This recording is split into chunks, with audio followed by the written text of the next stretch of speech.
lo más importante de esto es que nosotros tenemos un estigma muy grande y es donde viene el agnosticismo cuando hacemos la pregunta, ¿cuál es el mejor IDE del mundo mundial? Hace 10 años, dependiendo a quien tú le preguntaras, te iba a decir, no, es Visual Studio 2009, o no, es Eclipse, o no, es IntelliJ, y no hay otros, esos son los únicos IDEs que hay, lo demás no sirve.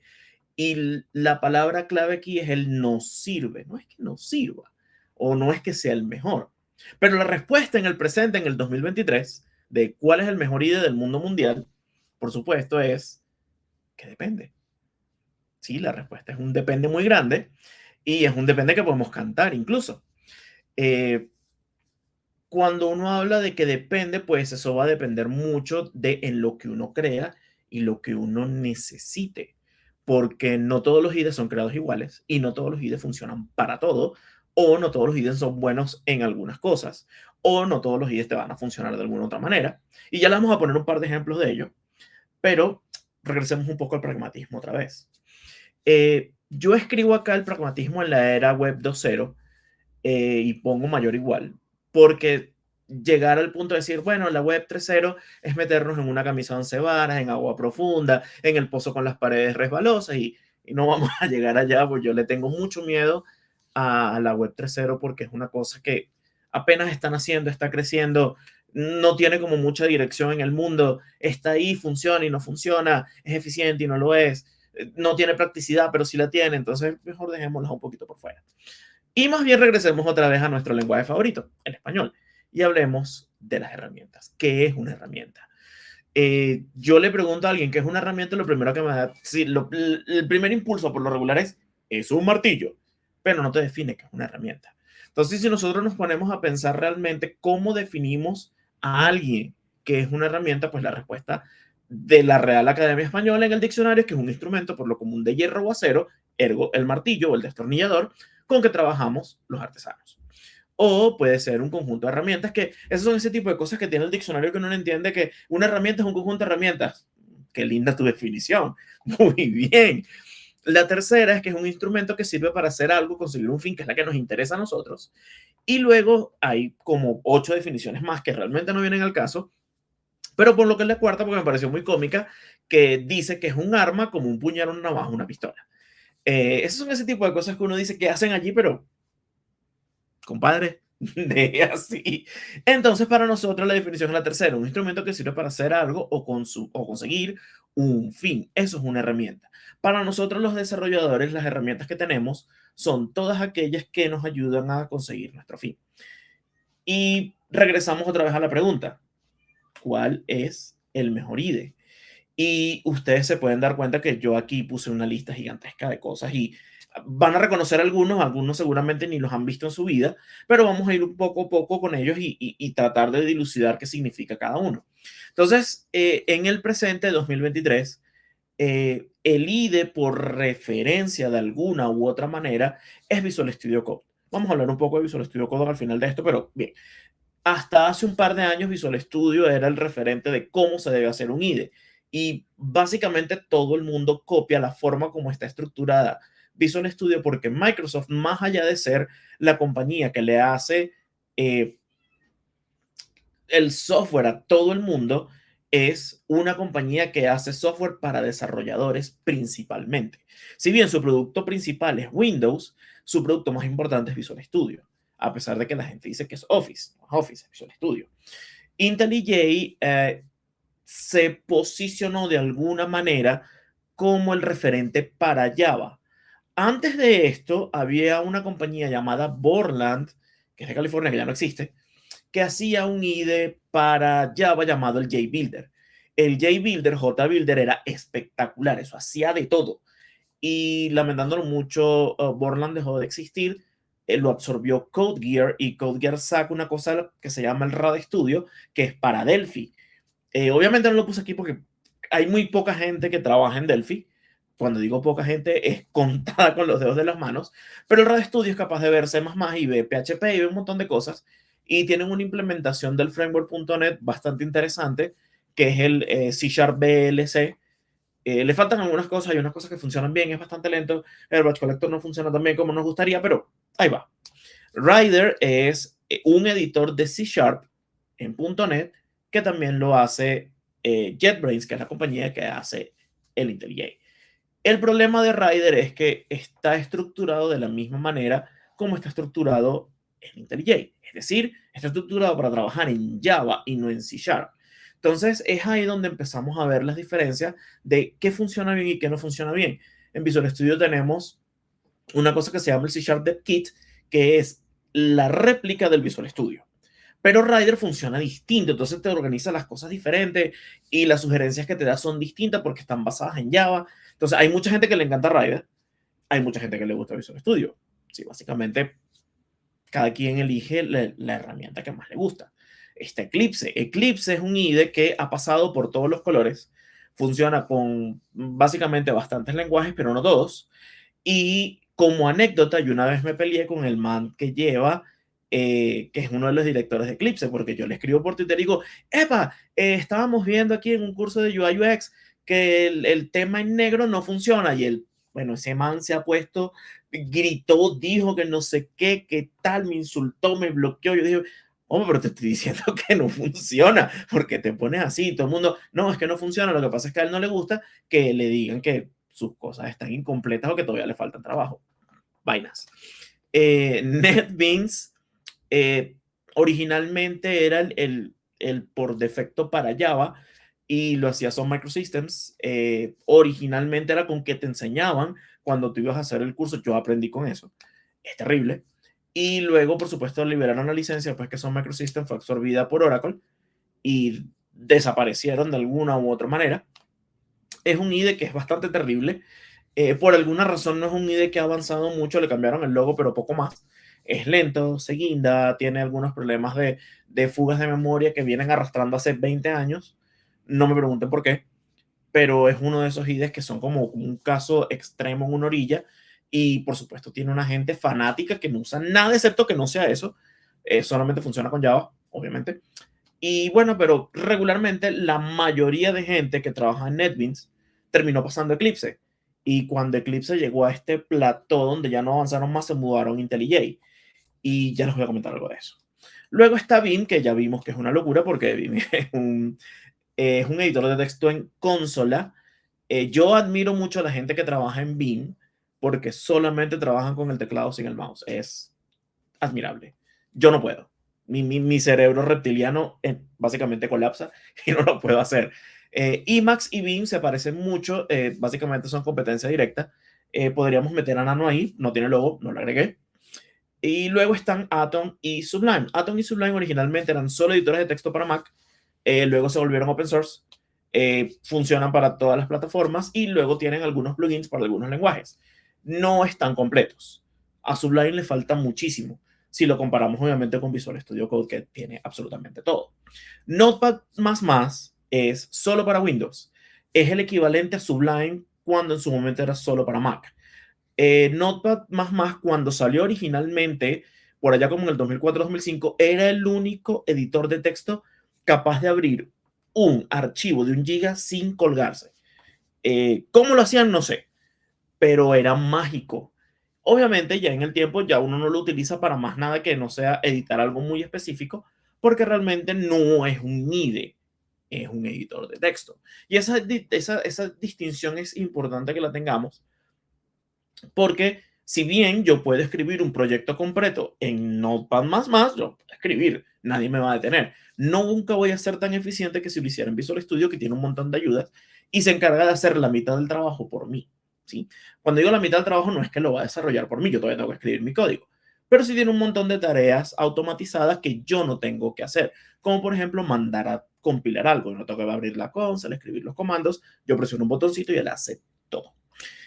Xcode solamente funciona en macOS, solamente funciona para Swift, Objective-C y C++. Es el editor, o mejor dicho, es el IDE por referencia para macOS. Es el que utilizas si vas a trabajar para iOS. Si tienes un iPhone, tú utilizas Xcode. Alguien por ahí puede decir, no, pero yo utilizo Flutter y puedo usar Visual Studio. Sí, pero si tú lo vas a mandar a compilar y esa compilación va a ir a un proceso para tú poder verlo o en un emulador o en tu teléfono, tiene que pasar por el Xcode, así tú no quieras. Android Studio, pues creo que su nombre es autodefinitivo, es solamente para Android. Está basado en IntelliJ, así que todo está escrito en Java. Es lento, pesado, se pone grotesco. Las últimas versiones han mejorado mucho el manejo de la memoria y está mucho más manejable que hace por lo menos 2 o 3 años.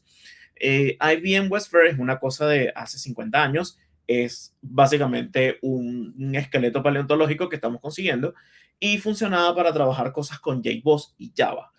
Es muy raro, no, la interfaz sigue siendo igual que en 1995, así que golpea un poco cuando uno lo abre. Por último tenemos a Brackets. Brackets es un fork originalmente de Sublime y a su vez un fork de Visual Studio Code. Básicamente funciona igual, tú tienes un IDE, tienes un montón de plugins, tú los utilizas, tú vas a ver qué haces. Yo les hablé de cualquier cantidad de cosas durante estos últimos 5 minutos y lo más importante es que no sé si se dieron cuenta que cada vez que yo le mencionaba a uno, hacía la relación con los otros. La razón de eso es que los IDEs por lo regular hacen mucho lo que hacía Picasso, se roban la idea de los demás. Esto no es malo, eso es bueno, porque significa que nosotros desarrolladores vamos a tener opciones y que lo que inventan en otros sitios, que es muy bueno, se lo van a traer para que nosotros lo podamos utilizar. Por ejemplo, el tema de meterle plugins y que la gente los puede escribir, lo inventaron en Microsoft y luego se lo copiaron todos los demás. La industria avanza. Visual Studio Code no es un IDE nativo como Visual Studio, está escrito en Electron. Eso quiere decir que está escrito en JavaScript, lo que quiere decir que tiene un overhead gigantesco de rendimiento, memoria, se puede poner excesivamente pesado, cosa que a Visual Studio no le pasa porque está escrito en C++ y es lo más eficiente que hay. Si nos ponemos a pensar, Visual Studio es el IDE que mejor juego de herramientas tiene, pero son un grupo limitado de herramientas que solamente están en C Sharp, Visual Basic y Freya. Y nada, bueno, o F Sharp y más nada. Visual Studio Code, sin embargo, tiene menos herramientas, pero básicamente es agnóstico, no cree en nadie, habla todo. Entonces, si uno se pone a pensar realmente cuál es el mejor IDE, pues la respuesta siempre va a ser, depende para qué lo quieras. Eso nos lleva de vuelta a qué es un IDE. Y Google y Amazon, ambas, básicamente durante este año se han dado a la tarea de quitar el IDE de la computadora instalado y llevárselo a la nube en un navegador. Todo ingeniero que entra a trabajar en Google no recibe una computadora, recibe un Chromebook. Un Chromebook es básicamente una tablet con una pantalla. Es un procesador RM muy pequeñito, con muy poca RAM, no tienes acceso al disco, sino que todo lo tienes que hacer en Project IDX. Ese es su IDE en la nube. Usted escribe todo el código en un navegador, le da un botón, eso le manda el código a un servidor. En algún sitio del mundo se compila y le manda la respuesta. Tiene, por supuesto, sus ventajas, como que es la cosa más rápida del mundo, no va a depender de tu procesador, pero tiene unas desventajas. Usted se queda sin internet y se quedó sin IDE. Cloud9 era una compañía que hacía algo bastante parecido. De hecho, yo me atrevería a decir que Google lo copió. Y Amazon compró Cloud9 y ahora Cloud9 es el IDE en la nube de Amazon para sus servicios de AWS. Si usted va a hacer cualquier cosa en Amazon, usted se va a encontrar un IDE y en una esquina chiquitica dice Cloud9.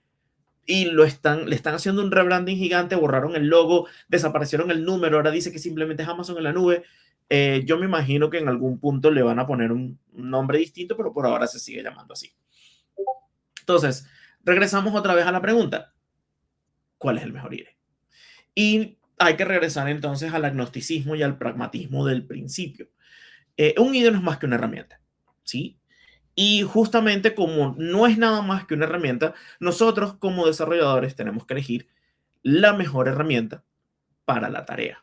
Si yo voy a hacer un proyecto en .NET con HTML, JavaScript y CSS, pues básicamente yo tengo 4 o 5 opciones que elegir. Si mi proyecto es solamente en JavaScript, pues puedo elegir cualquiera porque todos van a funcionar en mayor o menor medida. Si yo voy a trabajar con Java, pues mis opciones empiezan a reducirse. Yo me iría por IntelliJ porque IntelliJ es muy bonito.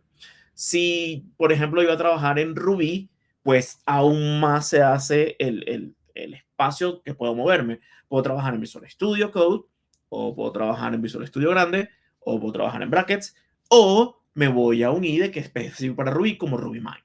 Si yo voy a trabajar en Rust, que es como lo que está de moda ahora, y ya les voy a explicar por qué, yo puedo trabajar en Visual Studio Code o puedo trabajar en el Rust Rover, que está en preview en este preciso instante en IntelliJ, y básicamente se lo pueden bajar y probarlo y no les va a costar nada. Ahí hay una segunda cosa que es importante que tengan en consideración, y es que si bien Visual Studio Code cuesta 0 pesos colombianos y todo el mundo lo puede utilizar y usted puede hacer lo que usted le dé la gana con eso, por lo regular las herramientas de desarrollo cuestan plata y no son baratas. Una licencia de Visual Studio Professional cuesta entre $3,000 y $4,000. Eso es dinero, estamos hablando de 20 millones de pesos por desarrollador. Por lo regular, la compañía es quien paga eso. Simplemente usted le dice, tome con esta cuenta de correo, usted se conecta y empieza a trabajar. Lo mismo con IntelliJ. IntelliJ cuesta plata. Tienen una licencia personal que creo que cuesta $199 anuales y usted lo paga y usted lo puede utilizar. El día que se vence la licencia, deja de funcionar. Eclipse es gratis, NetBeans es gratis, y uno tiene que saber manejar qué hace y qué no hace. Por ejemplo, por lo regular, los DBAs, que son los ingenieros que se encargan de manejar los datos de una base de datos, son los administradores de base de datos y son los que te regañan cuando haces una tabla que no le pones un foreign key o no le pones una llave primaria. Por lo regular, tú le preguntas qué IDE usa usted y la respuesta va a cambiar dependiendo de el lenguaje, cuánta experiencia tiene, cuántos años tiene y dónde agarró la maña. Cuando digo dónde agarró la maña, esto es importante porque he conocido DBAs que saben muchísimo. Son los tipos más duros que hay en eso, son los tesos. No hay nadie que les gane. Y utilizan un programa que no existe hace 30 años porque les gustó y porque funciona. Y lo tienen corriendo entonces en una máquina virtual de Windows XP porque no corre en ningún otro lado y con eso son eficientes. Es ahí donde uno dice, ok, está bien que eso te funcione, pero se supone que tú deberías venir al presente, deberías utilizar una herramienta más moderna que puedes utilizar de manera nativa en tu computador. Y Microsoft tiene una que se llama Azure Data Aqua Studio.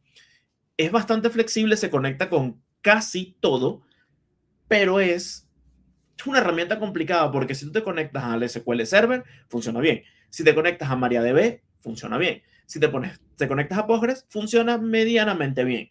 Si te conectas a Oracle, se rompe. ¿Por qué? No sé. Tiene un tema ahí con el driver de Oracle, del JDBC y muerto.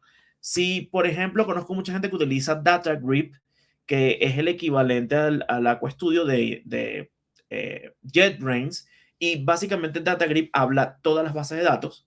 Es muy bueno, es muy rápido, es eficiente, es genial, es lo máximo y cuesta como $1,500 la licencia. Es costosa. Eh, por lo regular, yo aprendí hace muchos años y es algo que les quiero enseñar, que uno como desarrollador debe entender que por lo regular el software bueno cuesta plata. Gratis complicado. Visual Studio es como la excepción gigantesca a la regla, que es excelente y cuesta cero. Y espero que se mantenga costando cero, pero al mismo tiempo hay un montón de extensiones en lo que no sé si se habrán encontrado con ellas, como por ejemplo GitLens, que tiene una versión gratis que es bastante buena, funciona bastante bien, pero tiene una versión profesional que requiere una licencia que hace de todo, desde el punto de generar pipelines en contenedores de Docker en tu máquina local con un botón. O sea, realmente es un montón de cosas, es hermosa. Hay otra que me gustó mucho que es para las tipografías, los iconos, y el tema es un tema muy bonito por los colores que tiene, son unos colores fríos, no es tan negro, no es tan blanco, cuesta como $19, está también muy bien hecho, tiene mucha manutención de los desarrolladores y es ahí donde uno dice, ¿cuál es el mejor IDE? Pues el mejor IDE es el que hace la mejor tarea de lo que va a hacer. El IDE que ustedes utilicen los va a construir a ustedes como desarrollador. Y es importante que entiendan que no pueden ir en contra de la corriente. Si a ti Google te dice que la manera correcta de trabajar en Android es con Android Studio y Visual Studio Code, ¿por qué yo voy a ir a buscar un IDE de hace 10 años que no funciona y tratar de hackearlo para que me funcione?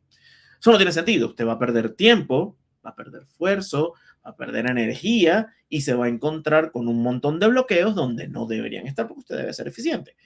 Y la última cosa que les digo, eh, para que se lo lleven en la cabeza, es que si usted tiene una muy buena herramienta y se hace eficiente con esa herramienta y le ponen una tarea al día y el IDE lo ayuda a terminar esa tarea, su día puede terminar a las 2 de la tarde perfectamente y luego tiene la tarde libre para hacer absolutamente nada. Porque de eso se trata de ser lo más eficiente posible sin que uno se queme como desarrollador, ¿no? Traten de no quemarse tanto. Es importante que uno tenga el balance vida, trabajo y aprenda a hacer las cosas y tal. Y pues, ¿cuál es el mejor IDE? Pues depende de lo que vaya a hacer usted.